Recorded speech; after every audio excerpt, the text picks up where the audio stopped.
আল্লাহ রব্বুল আলামিন সূরাতুল হিজরের 43-44 নম্বর আয়াতের মধ্যে বলেন, ওয়া ইন্না জাহান্নামা লামাউইদুহুম আজমাইন, নিশ্চয়ই জাহান্নাম তাদের প্রত্যেকেরই প্রতিশ্রুত স্থান হবে।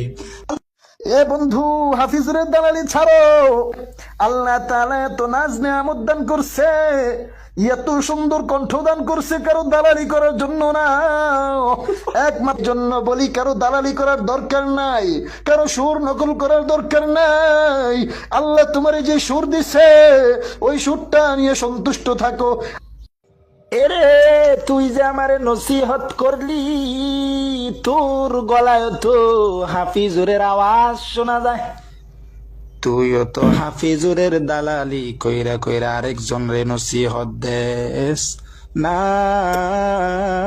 না, আরেকজনের দালালি কইরা কইরা অন্য জন রে নসিহত দিস না। ভালো হয়ে যাও।